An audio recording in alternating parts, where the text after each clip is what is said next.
a lo largo de 3 días, en el evento de primavera con los pequeños, el Señor nos hablaba acerca de cómo ser triunfador en Cristo Jesús.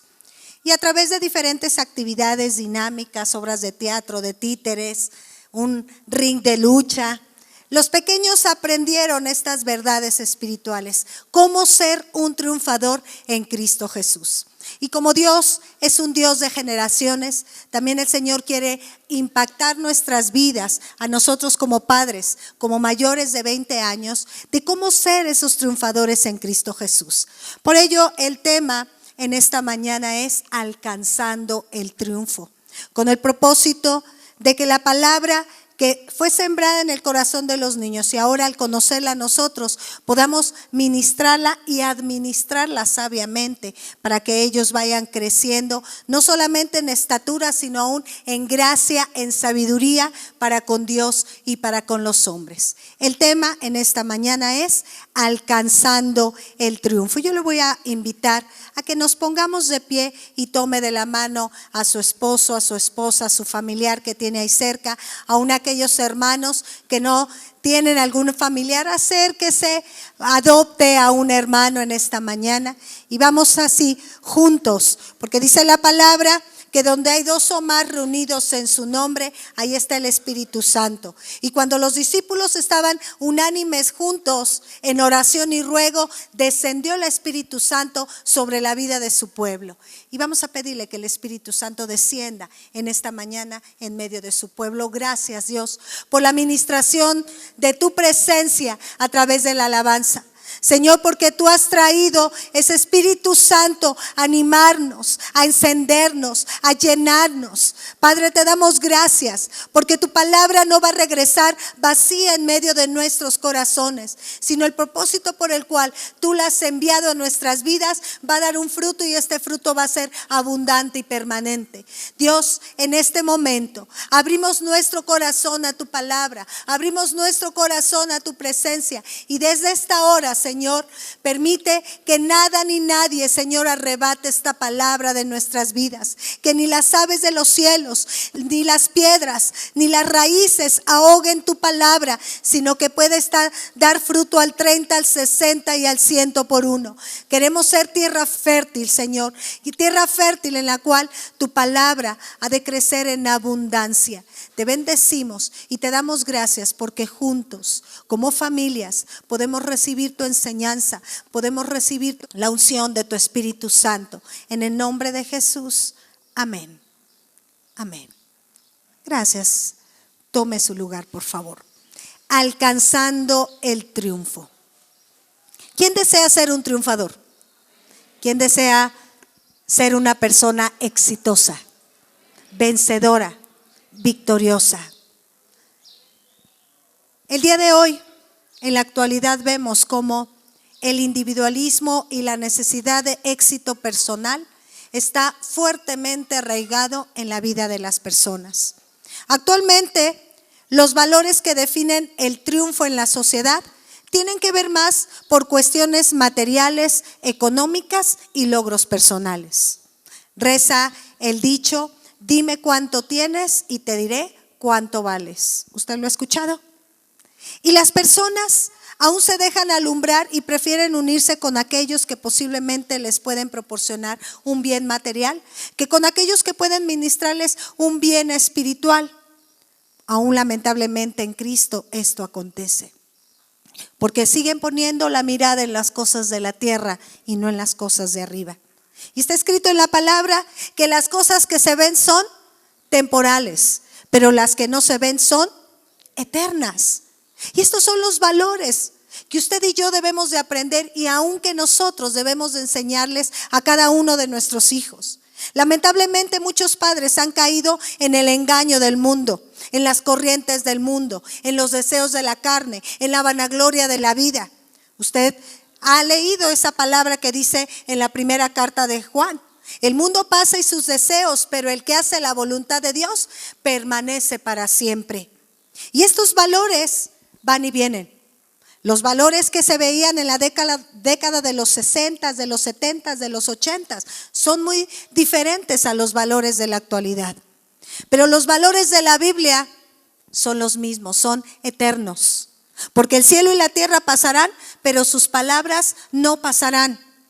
Porque el consejo de Dios va a permanecer para siempre.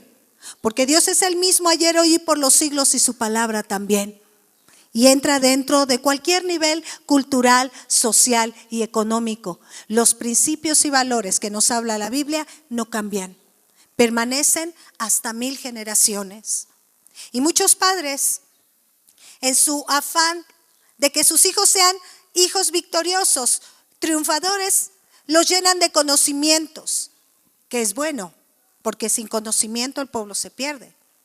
Los capacitan al tomar cursos y actividades con el fin de hacerlos más competentes. Esto es bueno también, pero no es indispensable. Sin embargo, se descuida lo más importante, los valores y principios que como padres podemos darles a través del trato, amor y convivencia. Muchos padres ya no saben convivir con sus hijos. Muchos padres no saben jugar con sus hijos.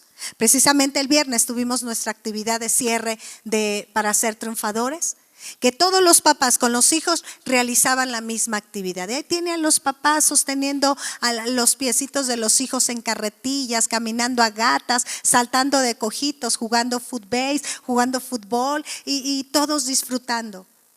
En la actualidad se están formando niños, jóvenes, adolescentes con mucho conocimiento en cuestiones tecnológicas.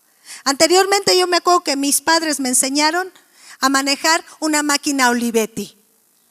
Ahora los hijos son los que enseñan a los padres a manejar un celular, a manejar una computadora. Se les ha llenado de mucho conocimiento, pero con un vacío espiritual muy grande. Se les da todo, se les hace todo, se les consecuenta todo y fácilmente muchos se dan por vencidos y no los forzamos a que se esfuercen, a que luchen por alcanzar sus metas, a que se animen y los estamos incapacitando aún en afrontar cada etapa, cada prueba, cada situación que ellos van a vivir a lo largo de su vida. La muestra es la cantidad tan grande de jóvenes y adolescentes delincuentes que en su deseo de alcanzar riqueza y poder optan por caminos fáciles y equivocados. ¿Cuál es el verdadero triunfo? ¿Cuál es el verdadero éxito? ¿Cuál es la verdadera victoria? Está escrito, acompáñeme a Romanos 8, versículo 37. Romanos 8, 37. Dice la palabra en esta carta paulina: antes, en todas estas cosas somos más que vencedores por medio de aquel que nos amó. Si gusta, vamos a leerlo en voz fuerte. Todos juntos, por favor. Antes, en todas estas cosas somos más que vencedores por medio de aquel que nos amó. Solamente una persona va a ser triunfadora, vencedora, victoriosa por medio de Jesucristo, solamente. Pero aún, para mí una persona triunfadora, no sé si usted esté de acuerdo conmigo, pero para mí una persona triunfadora es aquella que aprende a amar a sus semejantes.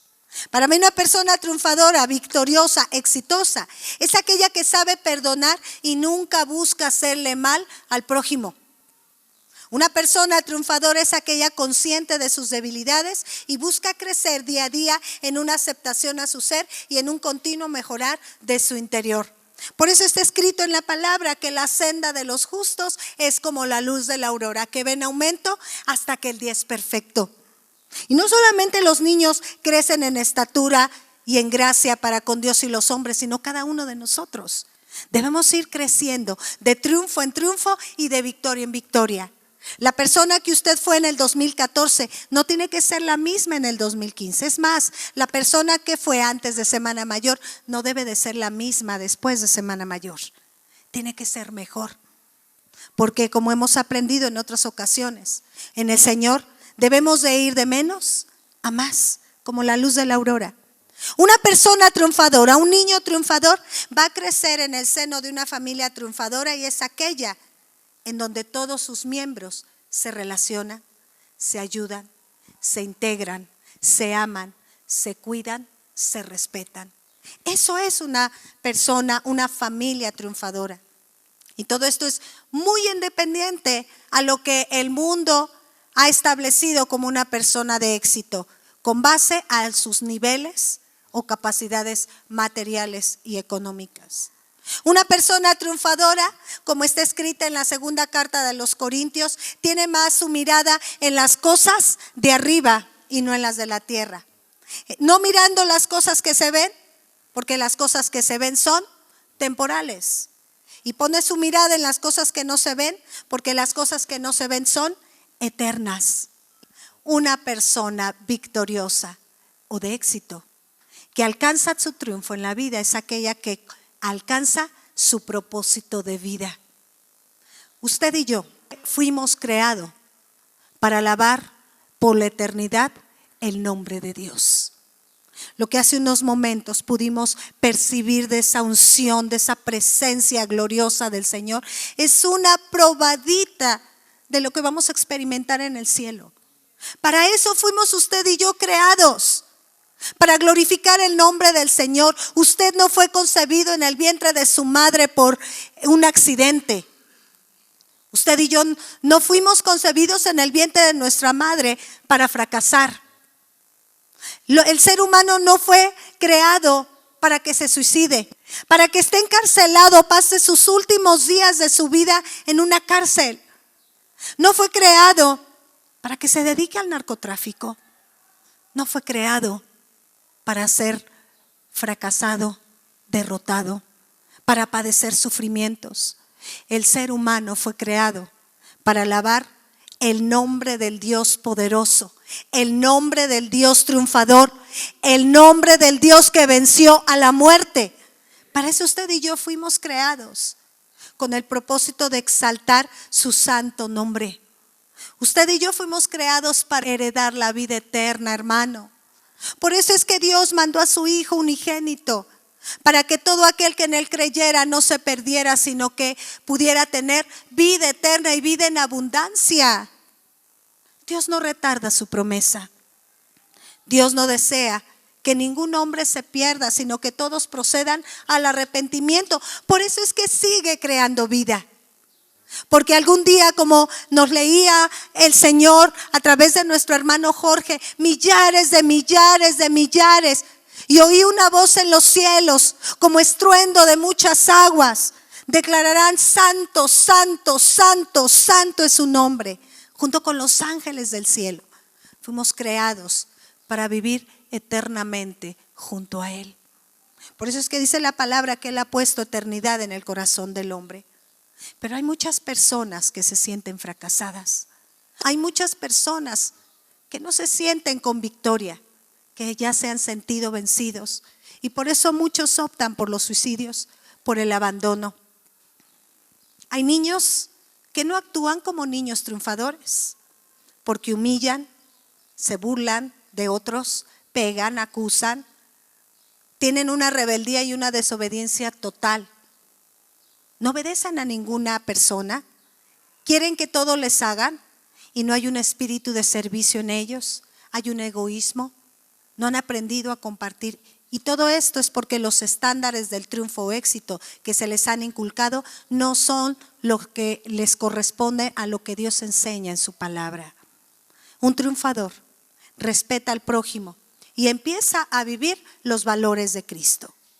A través de las Escrituras vamos a ver el ejemplo de unos siervos que alcanzaron el triunfo, que alcanzaron el éxito.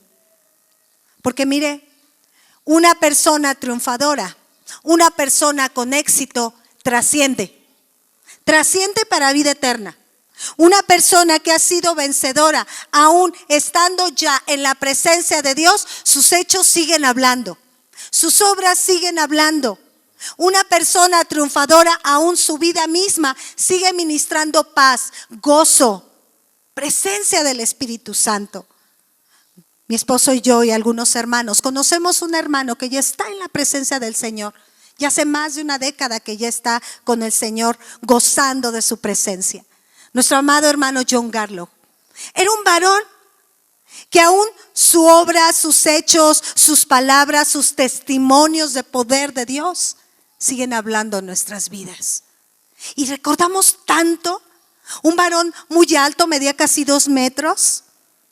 Y era un varón que tocaba la trompeta, era una trompeta chiquita, pero aparte se veía más chiquita porque era un varón muy alto. Y era un varón que en la alabanza danzaba, brincaba, corría alrededor de todos nosotros. Y era un gozo. Y su presencia, cómo nos ministraba. Y uno lo recuerda y digo, Señor, así como Pablo en alguna ocasión les dijo, sed imitador de mí, así como yo lo soy de Cristo. Señor, queremos imitar ese ejemplo. Esa es una persona triunfadora. No aquella que está escrito su nombre en las calles. No aquella que sus libros ocupan el bestseller de todas las librerías. Una persona triunfadora es aquella que trasciende y que aún, y estando en la presencia de Dios, sus hechos, sus palabras siguen ministrando, siguen dando. ¿Cómo estamos actuando en pos del éxito? ¿Vamos así en pos del éxito? ¿Nuestras vidas están alcanzando el propósito de vida? Nuestros hijos, al vernos, al contemplarnos, pueden decir, yo quiero ser como tú. Yo quiero imitar tu ejemplo. Yo quiero que aún en medio de la debilidad, yo quiero encontrar la fuerza que tú has encontrado en el poder del Espíritu Santo. ¿Qué ejemplo les estamos dando? Su palabra es lo único que permanece para siempre. Y su palabra es la única que renueva el espíritu de nuestro entendimiento, de nuestra mente. Por eso es que es importante que usted y yo comprendamos cuál es el triunfo que debemos de alcanzar y qué es lo que debemos de enseñar a los hijos para que ellos puedan declarar como Pablo lo dijo, ni la muerte, ni la vida, ni lo alto, ni lo profundo, ni lo porvenir me podrán separar del amor de Dios que es en Cristo Jesús. Y no que a las primeras de cambio digan, ya no quiero nada con Dios. Me da flojera. No quiero ni siquiera asistir a la iglesia. Y es inconcebible cómo jovencitos de 12, de 13, de 14, de 15, de 16 años que apenas están iniciando, ya sean jovencitos fracasados. Porque una persona triunfadora es aquella que está unida con el Padre, con el Hijo y con el Espíritu Santo. Y tienen mucho por delante. Tenemos como padre que forzarlos a ser triunfadores. Pero si nosotros como padres estamos fracasados, ¿a dónde se va a ir toda esta generación? Por eso está profetizado que en los últimos tiempos el amor de muchos se enfriará. Y no puede acontecernos esto, hermanos. No podemos estar quietos. Tenemos que esforzarnos. Tenemos que esforzarnos en todo momento a alcanzar el triunfo y llevar a nuestros hijos al triunfo. ¿Cuántos de los que están aquí quieren tener a todos sus hijos en derrota y en fracaso? Levante su mano. ¿Cuántos de los que están aquí desean ver generación de jóvenes, niños, adolescentes con triunfo, con victoria, más que vencedores? Todos nosotros, ¿qué estamos haciendo? ¿Los estamos acercando al Señor o les estamos impidiendo entrar al reino de los cielos? ¿Se acuerda que en una ocasión el Señor les dijo a sus discípulos, dejad a los niños, venid a mí, no se los impidáis, porque de los tales es el reino de los cielos? Y en ocasiones nosotros como padres somos los principales enemigos para que nuestros hijos alcancen el triunfo. No me vea de esa forma. En ocasiones somos los principales enemigos. Porque en vez de estorbar la obra del enemigo, ¿sabe qué es lo que hacemos? Como el torero que deja pasar el toro. Le hacemos así. Pásele. Pásele a las puertas del corazón de mi hijo.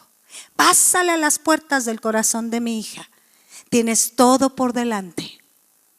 Y en vez de cornear y de acabar ahí, les estamos dando la entrada. ¿Qué estamos haciendo para que nuestros hijos alcancen el triunfo?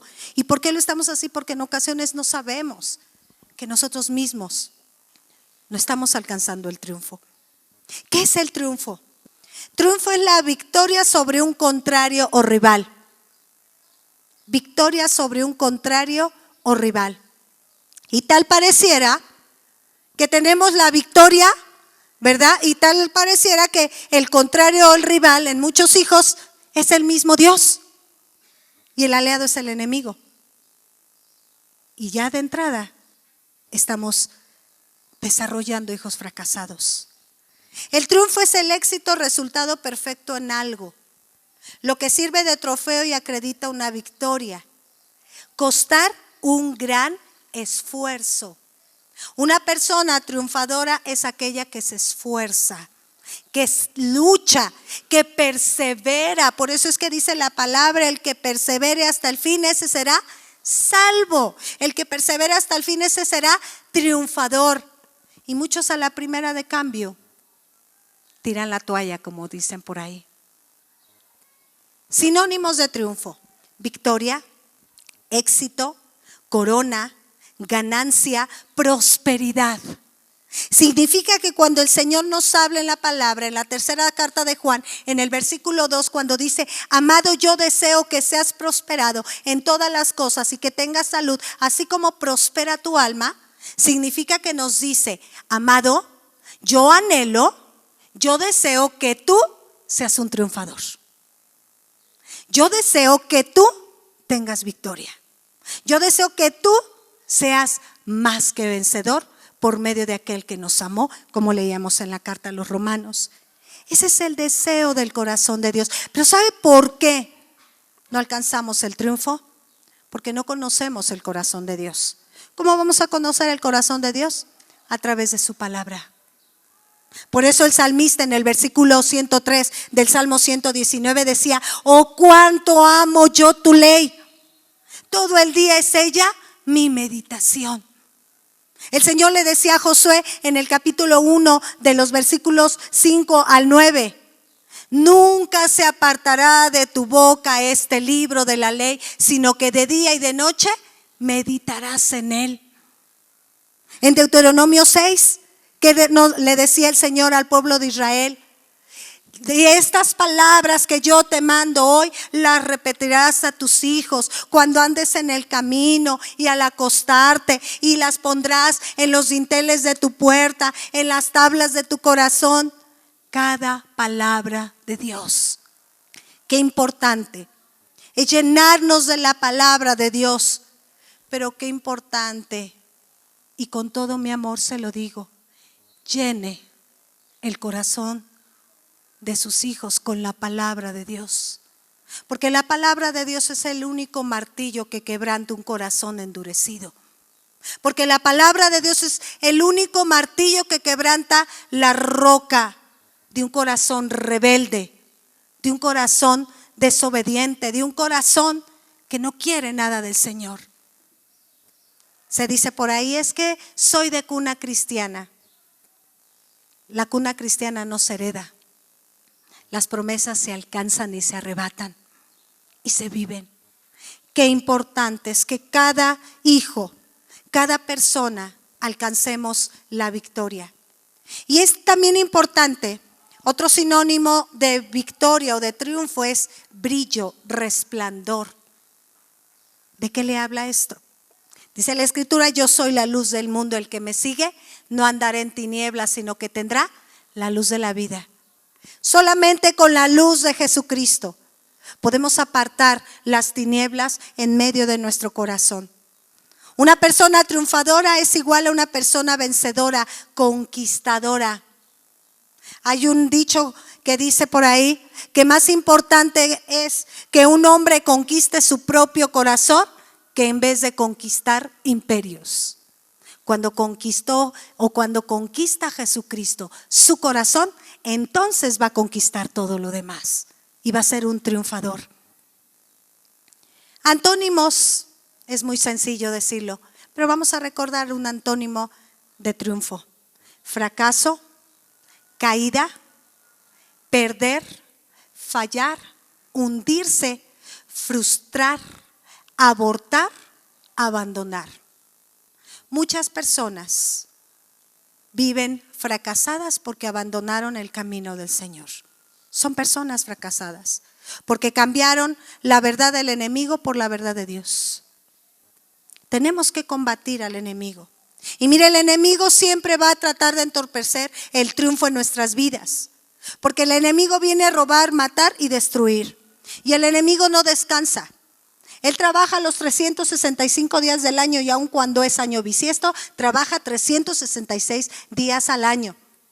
Él no tiene vacaciones de primavera, él no tiene vacaciones de verano y él no tiene vacaciones de invierno. Él trabaja siempre. Y él va a tratar de estorbar siempre que los hijos de Dios y toda persona alcance la victoria. Porque su deseo es que todos caigan. Porque Él es el ángel caído. Su deseo es que todos fracasen. Su deseo es que todos fallen. Su deseo es que todos abandonen el camino del Señor. Y es importante que usted y yo detectemos con ayuda del Espíritu Santo cuáles son los enemigos que tenemos que derribar, porque un triunfador vence a su enemigo. Un triunfador no cae en la batalla, sino aún un triunfador, si 7 veces cae, 7 veces será levantado en el nombre de Jesús. Y vamos a estar en una lucha continua, en una lucha diaria, pues el enemigo no descansa. Tuvimos la oportunidad de desarrollar esta dinámica precisamente con los niños a través de un ring de luchas. Y los pequeños ya pensaban que ya se habían acabado los enemigos con el cual el niño triunfador estaba luchando. Y terminaba cansado, agotado, pero victorioso, y de repente entraba otro y otro y otro. Y es muy interesante porque les preguntábamos a los niños, ¿qué enemigo creen que va a entrar? El egoísmo, la envidia, el enojo, y así empezaban a decir todos. Y estaban atentos. Ellos sabían muy bien qué tipo de enemigos tenían que vencer. Y esto es algo fabuloso. Por eso es que el Señor dijo en una ocasión en el libro de Mateo: te alabo, Señor, del cielo y de la tierra, porque escondiste todas estas cosas de los sabios y de los entendidos y las revelaste a los niños. Porque un niño es dócil, un niño está atento, pero un niño también es vulnerable y un niño es frágil. Un niño es dependiente de alguien, y por eso es que un niño fácilmente se da cuenta de qué tipo de enemigos tiene que vencer. Pero cuando un adulto es independiente de su creador y dice: yo todo lo puedo por mi competencia y por mis fuerzas, yo no necesito de Dios, con una vez 2 horas o 2 horas y media, si se extiende, el hermano o la hermanita, es suficiente. Yo no necesito más de Dios. Es más, con 1 hora me es suficiente para toda una semana. Y cuando acontece eso, ¿qué pasa? No vamos a poder distinguir bien cuáles son los enemigos. Pero un niño que es dependiente puede estar más dócil para escuchar, para ver, para comprender y para observar qué tipo de enemigos tiene que derribar. Por eso es que dice la palabra del Señor que debemos de aprender como los niños y ser como niños para poder entrar al reino de los cielos. ¿Qué tan dependiente es usted de Dios? Y tal vez la pregunta sobraría: ¿pero qué tanto se ha independizado de Dios? Porque desde el momento en que nos apartamos de Dios y hacemos lo que nos conviene o lo que nos gusta o lo de acuerdo a nuestro parecer, desde ese momento, hermano, usted no va a distinguir qué enemigos tiene que derribar. Y desde ese momento usted va a estar derrotado, porque vendrán muchos alrededor a eliminarle. Por eso es que Él no nos deja solo. Él nos ha enviado al Consolador, como dice en Juan 14:26. Él enviará al Consolador, el cual estaría con nosotros todos los días hasta el fin del mundo, y nos enseñará y nos revelará todas las cosas. Y necesitamos la presencia del Espíritu Santo. Por eso es que el Señor llena a su iglesia de la presencia del Espíritu Santo, porque Él quiere que usted y yo seamos triunfadores, victoriosos. Y por eso es que nos sigue ministrando, hermano. No le da gracias a Dios por ello. No le da gloria a Dios por la ministración de su presencia en este día, porque Él quiere llevarnos de triunfo en triunfo y de victoria en victoria. Y no nos deja solos, sino que aún nos da armas espirituales poderosas para destrucción de los enemigos. Como está escrito en 2 Corintios 4, versículo 6. Acompáñeme, por favor. 2 Corintios 4, del 4 al 6. 10, del 4 al 6. 2 Corintios 10, del 4 al 6. Porque las armas de nuestra milicia no son carnales. Mire, pero antes me gustaría leer el versículo 3. Es interesante este versículo, pues aunque andamos en la carne, no militamos según la carne. Aunque andamos en la carne, no militamos según la carne. Porque las armas de nuestra milicia no son carnales, sino poderosas en Dios para la destrucción ¿de qué? De fortalezas, derribando argumentos y toda altivez que se levanta contra el conocimiento de Dios, y llevando cautivo todo pensamiento a la obediencia a Cristo, y estando prontos para castigar toda desobediencia cuando vuestra obediencia sea perfecta. Él nos llena, nos embiste con su armadura. En Efesios 6 nos habla de esa armadura de Dios. Pero aquí hay un factor muy importante. Uno de los principales enemigos para que el hombre de Dios, la mujer de Dios, no pueda alcanzar el triunfo y quede como una armadura rota o vacía, es la desobediencia. Está escrito en la palabra: Él nos llena y nos da armas espirituales para destrucción de fortalezas. Y vamos a estar prontos para castigar toda desobediencia, para eliminar enemigos. Pero cuando nuestra obediencia, ¿qué dice? Sea perfecta. Uno de los principales enemigos que debemos de derribar para alcanzar el triunfo es la desobediencia. Por eso nos dice el Señor en su palabra en Deuteronomio 28. Usted conoce esta cita, la ha leído. Es un capítulo de 68 versículos, de los cuales 14 nos habla de bendición. 14 nos habla de bendición. Y 54 versículos nos habla de maldición cuando desobedecemos. ¿Cuál escoge usted? ¿Bendición o maldición? Lo veíamos la semana antepasada. Escoge pues la bendición o la maldición. Lamentablemente muchas personas, aún conociendo la palabra de Dios, siguen escogiendo la maldición. Deuteronomio 28:1, acompáñeme por favor. Vamos a leer los 2 primeros versículos. Acontecerá que si oyeres atentamente la voz del Señor tu Dios, para guardar y poner por obra todos sus mandamientos que yo te prescribo hoy, también el Señor tu Dios te exaltará sobre todas las naciones de la tierra. Y vendrán sobre ti todas estas bendiciones y te alcanzarán si oyeres la voz del Señor tu Dios. Pero somos muy curiosos, porque en ocasiones nada más nos quedamos con algunas partes de la Biblia.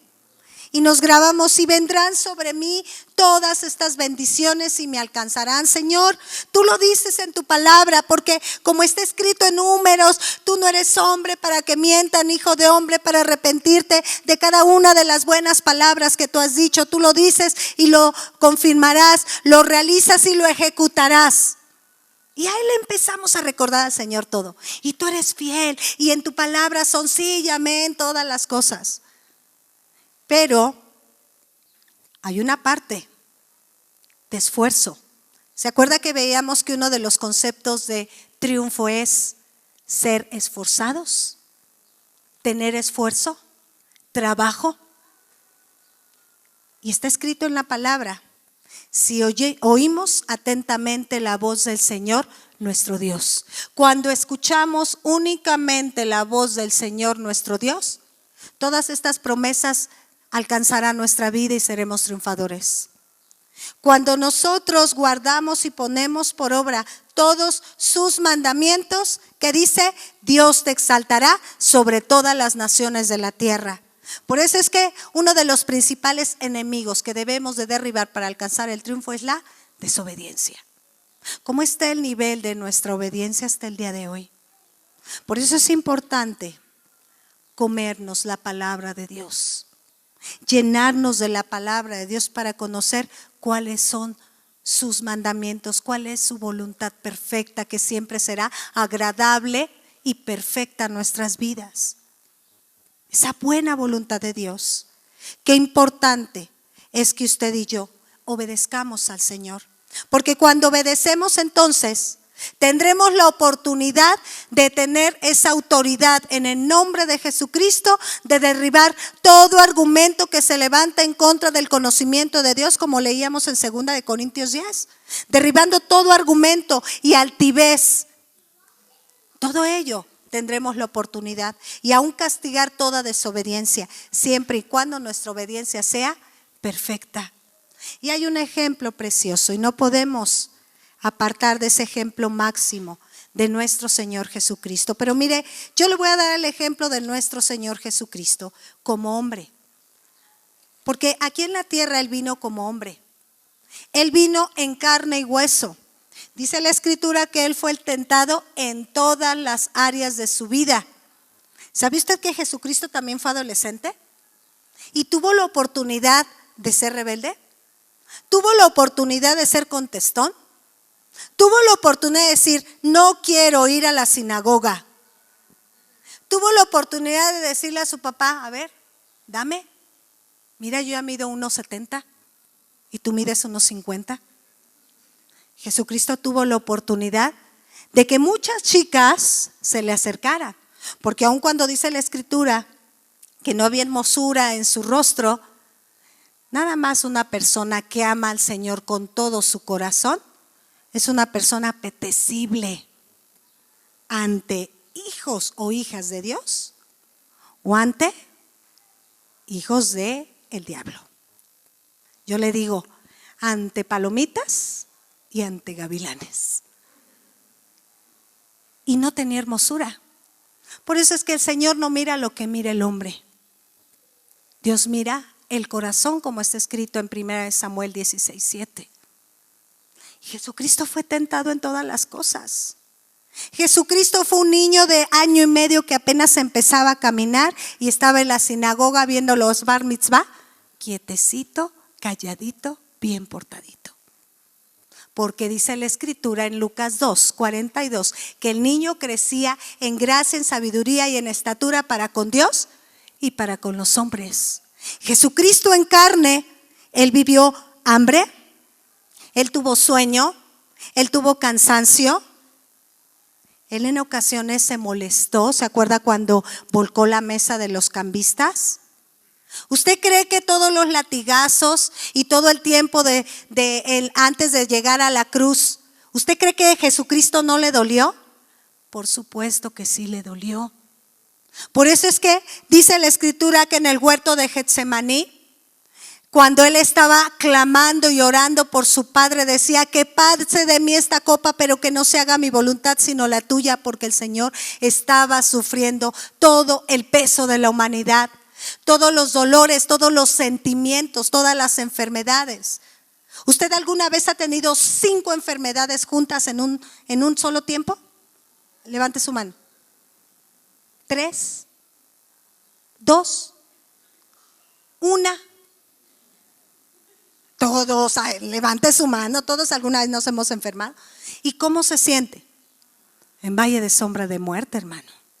Imagínese todas las enfermedades, aunque todavía no han surgido en el cuerpo del hombre, Jesucristo las padeció.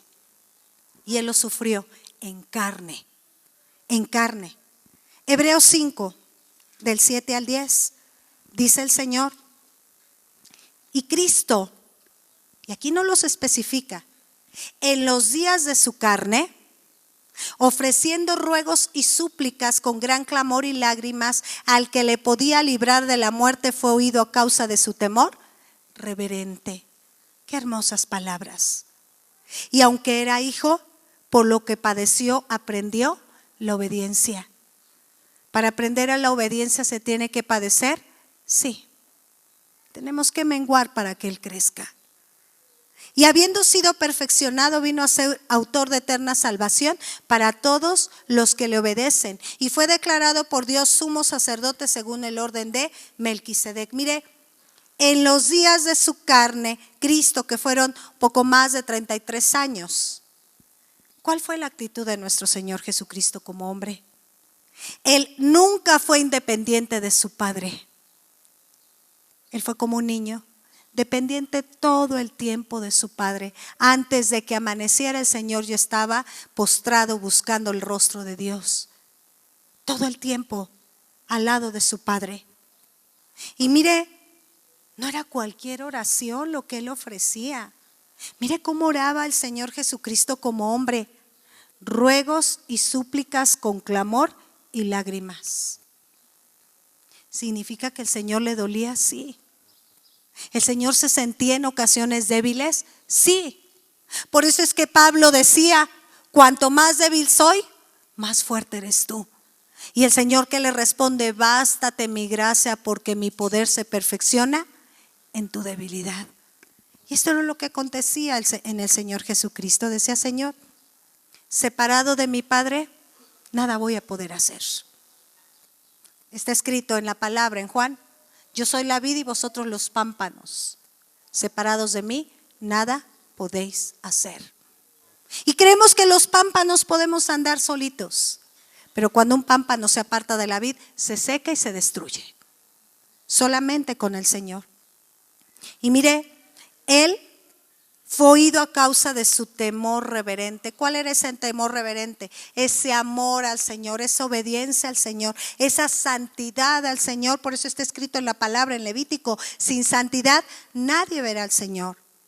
Y Él fue santo en sus pensamientos, en su actuar, en su caminar, en toda su manera de vivir como hombre. Como está escrito aquí, bien dicho en Hebreos 5:7, en los días de su carne. ¿Se puede caminar en santidad? Sí. Eso es lo que nos lleva al triunfo. Caminar en santidad. ¿De qué manera? Unidos a la vid. Únicamente. Unidos al Señor. Una cita paralela de este pasaje, Filipenses, capítulo 2, versículos del 5 al 8. Filipenses capítulo 2, versículos del 5 al 8. Haya pues en nosotros este sentir que hubo también en Cristo Jesús. Mire qué preciosas palabras, el cual, siendo en forma de Dios, no estimó el ser igual a Dios como cosa que aferrarse. ¿Se acuerda cuando en la cruz muchos le decían, tú que dijiste que ibas a derribar el templo y en 3 días lo ibas a construir? Tú que sanaste a tantos, que liberaste a tantos, que resucitaste a tantos, manda a tus ángeles y que te saquen de ese estado de podredumbre, porque así lo veían al Señor Jesucristo. Dice la palabra que le injuriaban, le maldecían, se burlaban de Él en la cruz y le tentaban diciendo, a ver tú, pues, si eres Dios, bájate de esa cruz. ¿Usted cree que lo podía hacer el Señor? Sí, Él lo pudo hacer. Pero Él es soberano y Él es un Dios respetuoso, triunfador. Versículo 7, seguimos leyendo. Él se despojó a sí mismo tomando forma de siervo, hecho semejante a los hombres, y estando en la condición de hombre, se humilló a sí mismo, haciéndose obediente hasta la muerte y muerte de cruz. Por lo cual Dios también le exaltó hasta lo sumo y le dio un nombre que es sobre todo nombre. Él se hizo obediente hasta la muerte y muerte de cruz.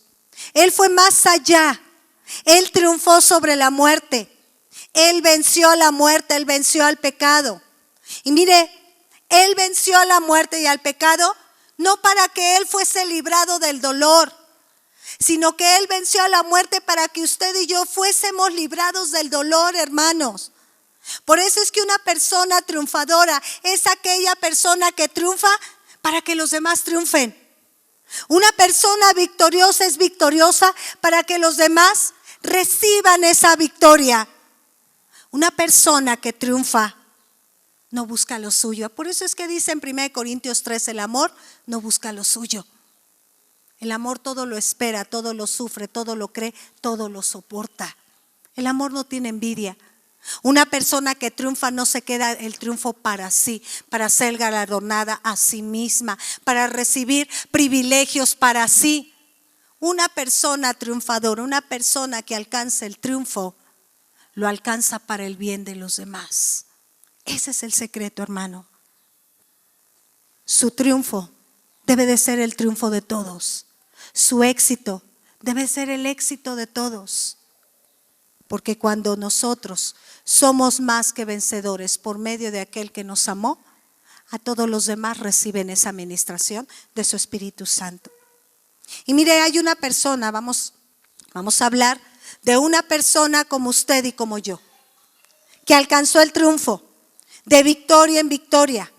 Dice la palabra del Señor en Primera de Crónicas, capítulo 18, versículo 13, que a todas partes donde él se dirigía, Dios le daba el triunfo. A todas partes. Aún podemos ver que se cumplía la palabra que está escrita en el capítulo 33 del libro de Deuteronomio, que nuestro Señor era la espada de su triunfo. Era la espada de su triunfo. Y yo le voy a hablar del rey David. ¿Usted ha escuchado hablar del rey David?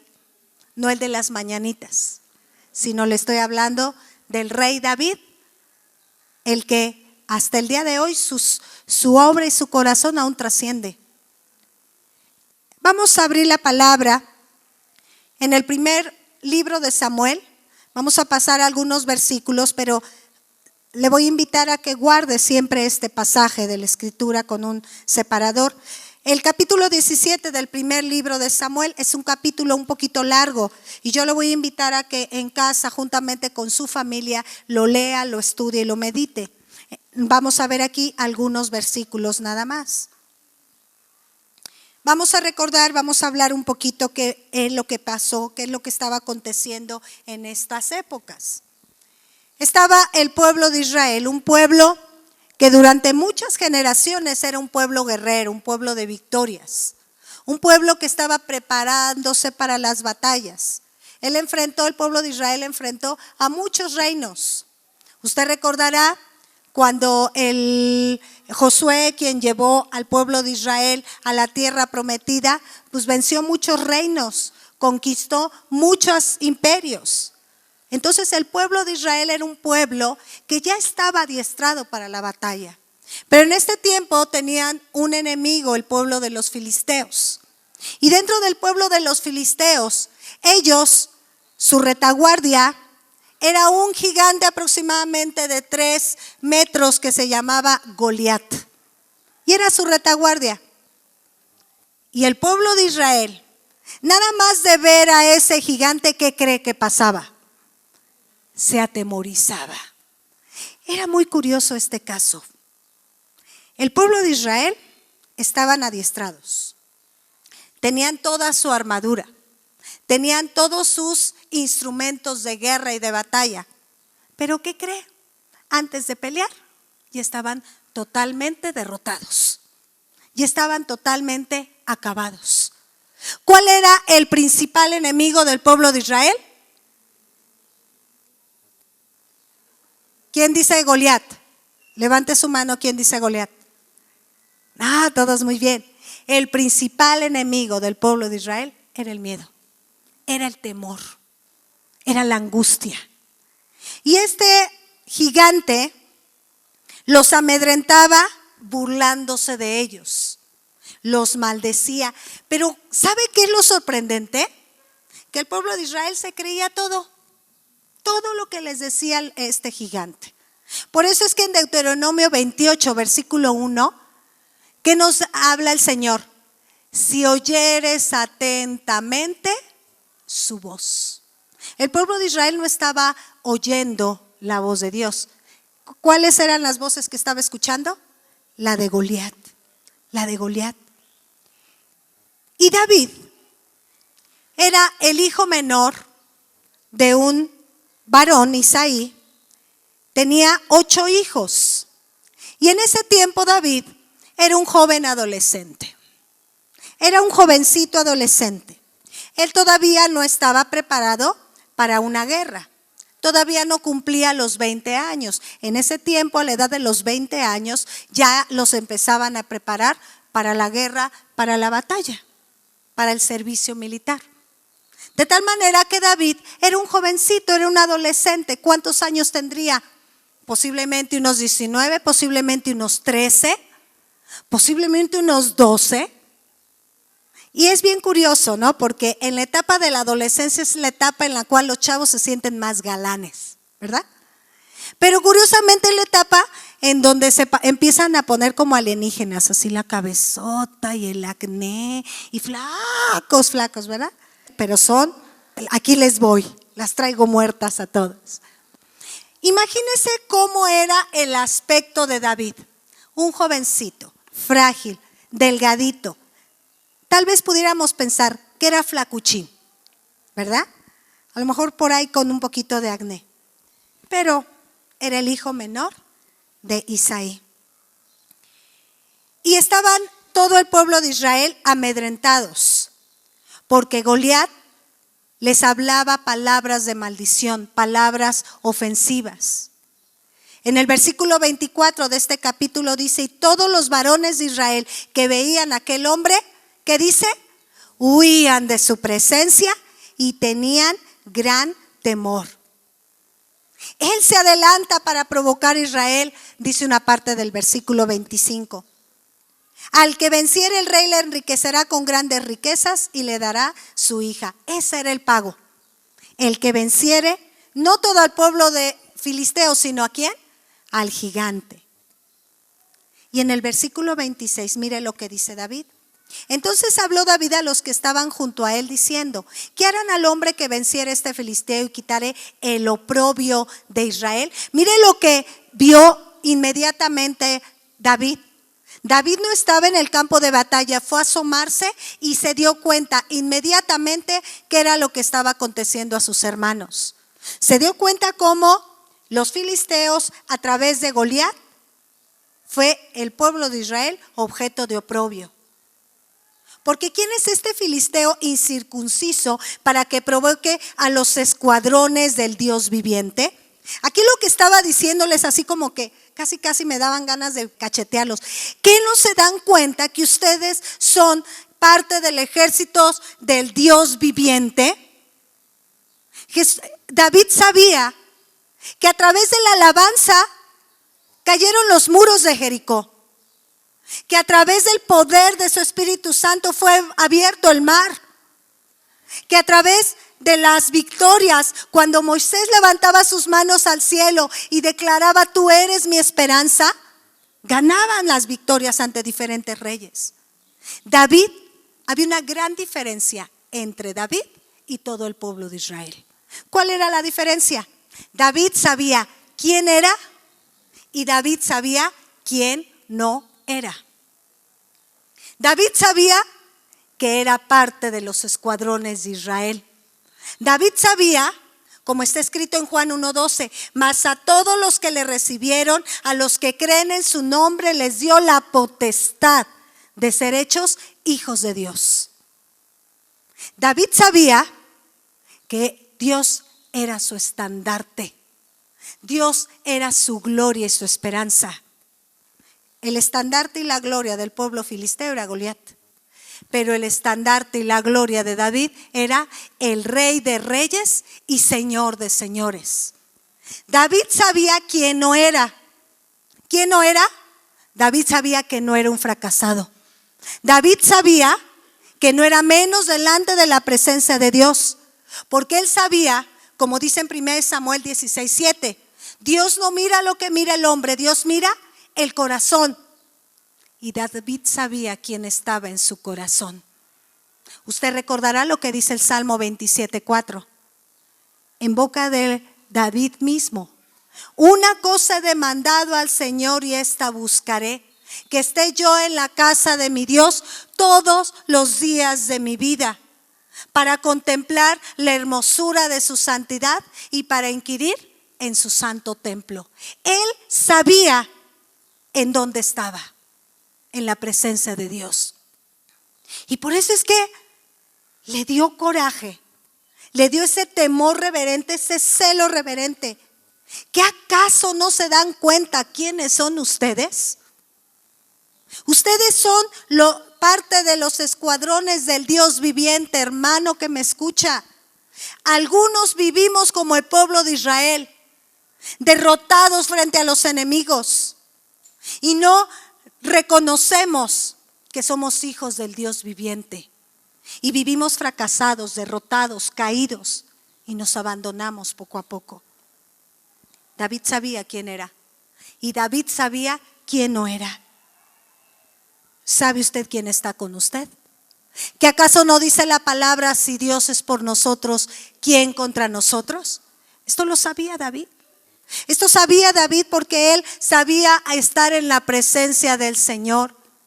Porque él sabía que solamente en su presencia hay plenitud de gozo, a pesar de las circunstancias.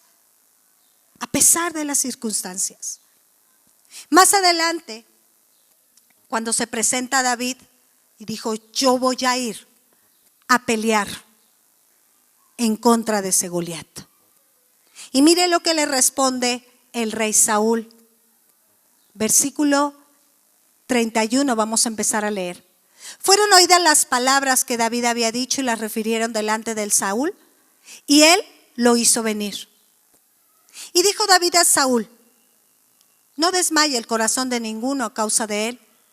Tu siervo irá y peleará contra este filisteo. Imagínese un jovencito diciéndole a un rey altote, porque dice la escritura que Saúl sobresalía en altura. Yo creo que medía más de 2 metros Saúl, y él era un jovencito, flacuchito, adolescente, un pequeñuelo. Yo voy a pelear contra ese Goliat. De primera instancia, ¿qué cree que pensaron los demás? Ja, ja, ja, ja, ja, ja, burlándose. Y efectivamente, mire lo que dijo Saúl a David. No podrás tú ir contra aquel filisteo para pelear con él, porque tú eres muchacho y él un hombre de guerra desde su juventud. Desde ese momento, Saúl le impidió alcanzar el triunfo.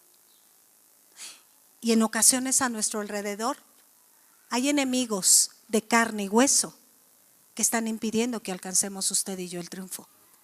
No puedes. Mira, tienes apenas 50 años en el evangelio y tú vas a predicar la palabra de Dios. O tienes un mes y tú vas a poder que de tu interior corran ríos de agua viva y que esa persona que está enferma y tú le impongas las manos sane. No puedes. ¿Acaso tú vas a salir de esa depresión? Mira, tómate estos tratamientos porque ya no hay cura para ti. ¿Tú crees que esa situación de tus hijos vas a salir victorioso? No, ya déjalo, pues ya que el tiempo lo diga todo. Y en ocasiones son las voces que estamos escuchando. Y cuando escuchamos voces diferentes a la voz de Dios, sabe que desde ese momento estamos como el pueblo de Israel, ya un pueblo fracasado, destruido, abatido, como lo vivió el pueblo de Israel. Así los tenía atemorizados, angustiados. Pero una persona triunfadora es capaz de decir, todo lo puedo en Cristo que me fortalece. Porque somos más que vencedores por medio de aquel que nos amó. Y mire, David se atreve a decir, si Dios es conmigo, ¿quién contra mí? Porque yo formo parte de los escuadrones de Israel, del Rey Todopoderoso. Porque Él es mi ayudador. Porque no temeré lo que me pueda hacer el hombre. Y por eso dice ese salmo, porque caerán a mi lado 1000 y a mi diestra 10,000 y a mí no me llegará, porque el Señor es mi estandarte. Porque Dios es quien levanta mi cabeza. Porque con mi Dios desbarataré ejércitos. ¿Lo cree usted? ¿Cree usted que para Dios hay algo imposible? Ninguna cosa hay imposible para Dios. Y eso lo sabía David. Porque para el que cree, todo le es posible. Porque él venció la incredulidad. Él tenía la incredulidad por debajo de sus pies. Por eso dice uno de los salmos que el Señor le reveló a David: hasta que ponga tus enemigos por estrado de tus pies. Y así los tuvo David, todos sus enemigos debajo de sus pies. Y más adelante en los versículos 34 al 37, le narra David a Saúl a quien venció: a un león, a un oso. ¿Se imagina un adolescente venciendo a un león o a un oso? Un adolescente, cualquier adolescente que vea a un león enfrente de él, ¿qué es lo que haría? Huir. Si se pone un oso, ¿qué haríamos? Pues cáete como muerto y no te muevas, ¿verdad? Es lo que dicen, pero a ver si caemos así. Y David se enfrentó a ello y se lo explicó a Saúl. Y Saúl fue aquí interesante porque le creyó. Esto fue un buen punto a su favor de Saúl. Fue una revelación del Espíritu Santo. Versículo 38. Y Saúl vistió a David con sus ropas y puso sobre su cabeza un casco de bronce y le armó de coraza. Y ciñó David su espada sobre sus vestidos y probó a andar, porque nunca había hecho la prueba. Y dijo David a Saúl: yo no puedo andar con esto porque nunca lo practiqué. Y David echó de sí aquellas cosas y tomó su cayado en su mano y escogió 5 piedras lisas del arroyo y las puso en el saco pastoril, en el zurrón que traía, y tomó su honda en su mano y se fue hacia el filisteo. David no quiso la armadura del rey Saúl. Y en ocasiones muchos de nosotros preferimos vestirnos con la armadura del rey Saúl. ¿Qué representa la armadura del rey Saúl? Nuestras fuerzas, nuestras capacidades, nuestras formas de trabajar, nuestros razonamientos, nuestros deseos, nuestros anhelos. Pero David prefirió vestir la armadura de su Dios: 5 piedras y un cayado. ¿Acaso no le recuerda? Por eso dice el Salmo 23: tu vara y tu cayado me infundirán aliento. Esas piedras, ¿acaso no Jesucristo es la piedra viva que desecharon los edificadores? Esa piedra, ese cimiento fuerte que aunque pasen las aguas, aunque pasen vientos, aunque pasen ríos, esa casa no caerá. Sobre esas piedras se basó David, y no sobre lo que estaba escuchando, y no la armadura que el hombre, que el mundo, que los valores de hoy en día han querido imponer aún a los hijos de Dios. Hermanos, ¿cuáles son sus 5 piedras y su cayado? ¿La palabra de Dios, los valores de Dios? ¿O sigue usted poniéndose la armadura del rey Saúl? Y mire, a través de estas armas, David pudo vencer a Goliat. Dice la palabra en el versículo 43. Y dijo el filisteo a David: ¿soy yo perro para que vengas a mí con palos? Y maldijo a David por sus dioses. Se burlaba de David: ¿tú me vas a acabar con 5 piedras y un cayado? Entonces dijo David al filisteo: tú vienes a mí con espada y lanza y jabalina, mas yo vengo a ti en el nombre del Señor de los ejércitos, el Dios de los escuadrones de Israel, a quien tú has provocado. El Señor te entregará hoy en mi mano y yo te venceré y te cortaré la cabeza y daré hoy los cuerpos de los filisteos a las aves del cielo y a las bestias de la tierra. Y toda la tierra sabrá que hay Dios en Israel. Y sabrá toda esta congregación que el Señor nos salva con espada y con lanza, porque del Señor es la batalla, y Él os entregará en nuestras manos.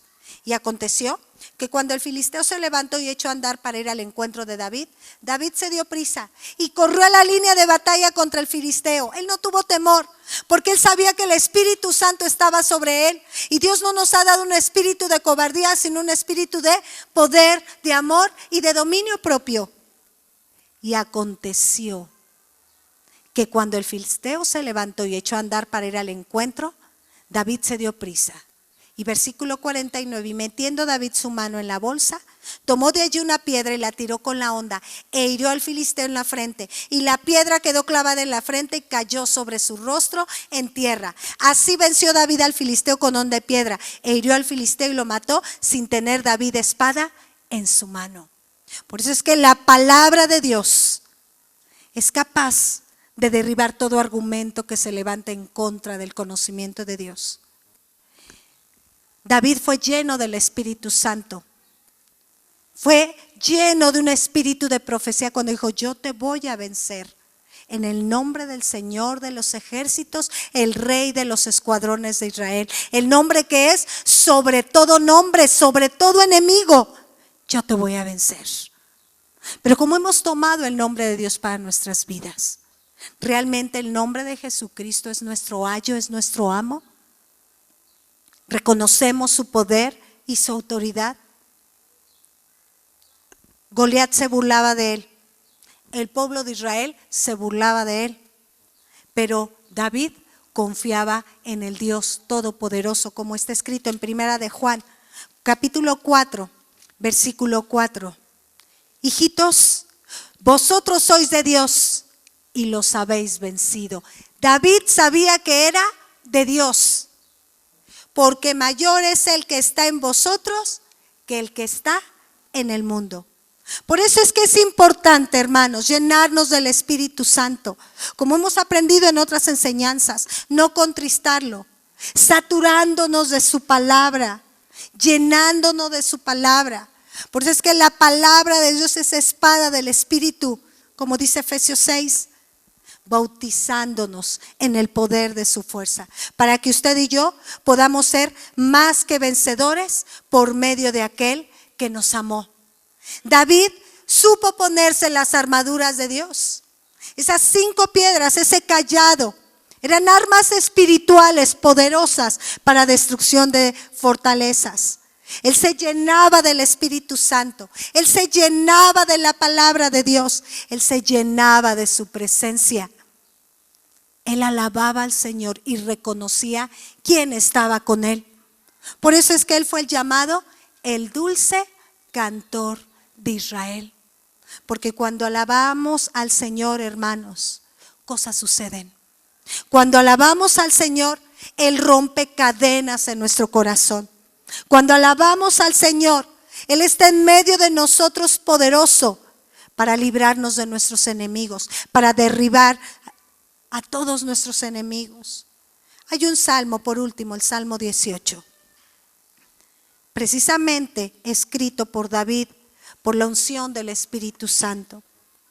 Y podemos ver cómo él se llenaba del Espíritu Santo, alababa al Señor continuamente, es decir, reconocía la majestad de Dios, sabía quién era Dios, porque pasaba grandes tiempos con Dios. Cuando usted y yo pasamos tiempos con nuestro Creador, sabemos quién es Él. Sabemos lo que Él puede hacer por nosotros y a favor de nosotros. Y por ello es que David pudo combatir a Goliat y a muchos de sus enemigos, porque él pudo reconocer que el Señor es su fortaleza, que el Señor es su roca que lo libró de ese poderoso enemigo, que es su castillo y su libertador, porque solamente en Dios él podía confiar. Nuestro Dios, su Dios, el Dios de Israel, es su escudo y la fuerza de su salvación, su alto refugio. Y él se deleitaba en la presencia de Dios, invocándolo, quien era digno de ser alabado, y entonces sería salvo de todos sus enemigos, como dice el versículo 3. Seguramente alrededor de su vida, alrededor de Goliat, le rodearon ligaduras de muerte. Y torrentes de perversidad le quisieron atemorizar, pero en su angustia y en su necesidad invocó al Señor y clamó al su Dios. Y mire lo que aconteció, el versículo 6. Él oyó mi voz desde su templo y mi clamor llegó delante de él a sus oídos.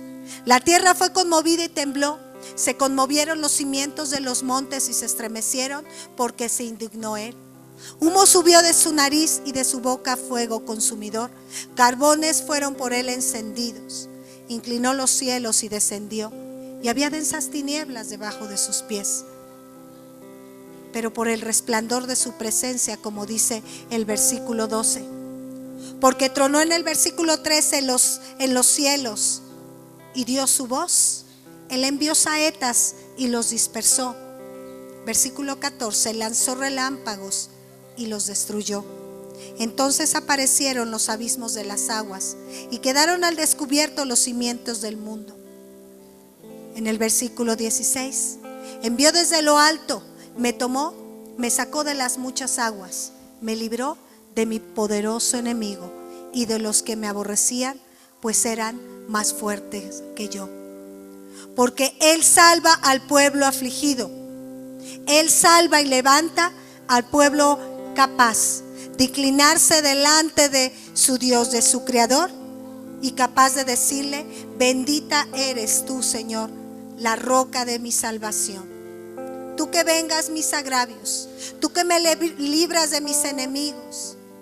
Por tanto, yo te confesaré entre las naciones, oh Señor, y cantaré a tu nombre, como está escrito en el versículo 49. Grandes triunfos da su rey, y hace misericordia a su ungido, a David y a su descendencia para siempre. De los que estamos aquí, ¿quién quiere recibir grandes triunfos de parte de su Dios y aún a su descendencia para siempre? Yo le voy a invitar a que se ponga sobre sus pies. Y Dios desea que usted y yo alcancemos el triunfo. Pero algunos de los que estamos aquí estamos como el pueblo de Israel, amedrentados, abatidos, derribados y destruidos, aún sin pelear. Y en esta mañana, mientras el equipo de alabanza exalta el nombre del único Dios verdadero, el Dios todopoderoso, porque sabemos que en medio de las alabanzas de su pueblo, ahí está presente el Señor para sanar, para restaurar, para liberar, para sanar, para romper yugos de esclavitud. Dios desea llenarle de su Espíritu Santo. Dios desea derramar sobre su vida una unción fresca.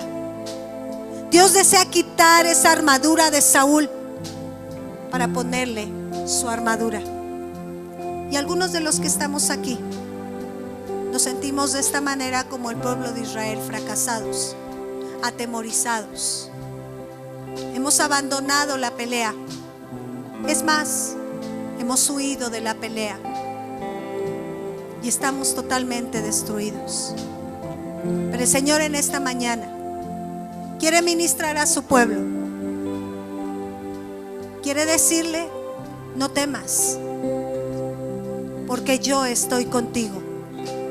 No desmayes, porque yo soy tu Dios. Siempre te ayudaré, siempre te sustentaré con la diestra de mi justicia.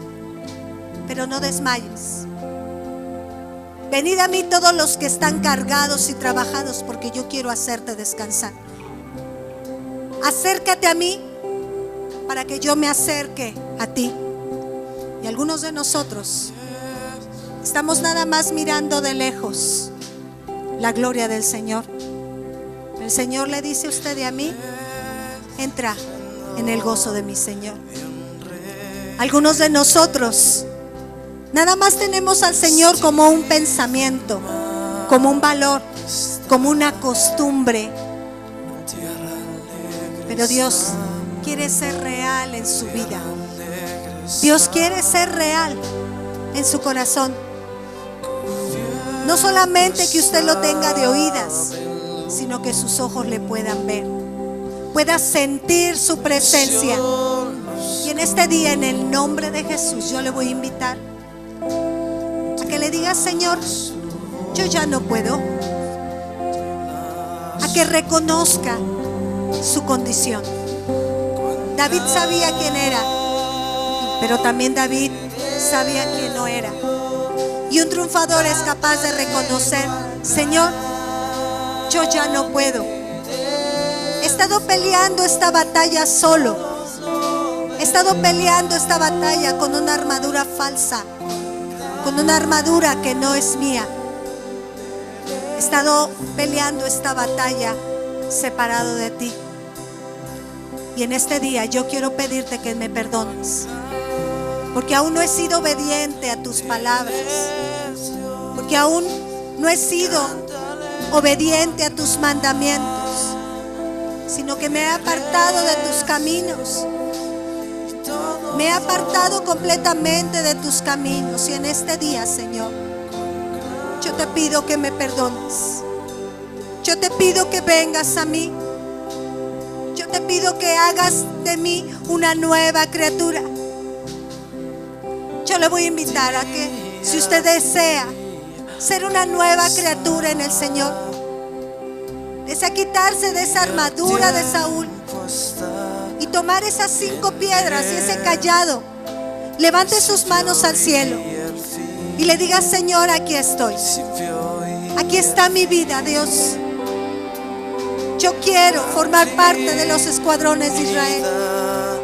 Yo quiero reconocer que tú eres un Dios grande y un Dios todopoderoso, que no es con espada ni con ejército, sino es solamente con tu presencia, Señor, como yo puedo vencer a cada uno de estos enemigos. Señor, yo te necesito. Dígaselo al Señor: yo te necesito. ¿Cuántas veces te he hecho a un lado, Señor? ¿Cuántas veces te he hecho a un lado de mi vida? Te he hecho a un lado de mis decisiones, aún en las aflicciones y en los problemas. No solamente no te he tomado en cuenta, sino aún te he echado la culpa. Señor, perdóname. Yo te necesito. Yo te necesito, Señor, en el nombre de Jesús. Padre, tú vienes a quitar en medio de tu pueblo esa armadura de Saúl. Vienes a investirnos con tu armadura, Señor. Llénanos de ti en este día. Llénanos, llénanos. Reconocemos, Padre, hemos hecho las cosas conforme a nuestro parecer. Hemos hecho las cosas y actuado conforme a nuestras capacidades, conforme a nuestras fuerzas. Pero toda competencia proviene de ti. En el nombre de Jesús, Señor. En el nombre de Jesús.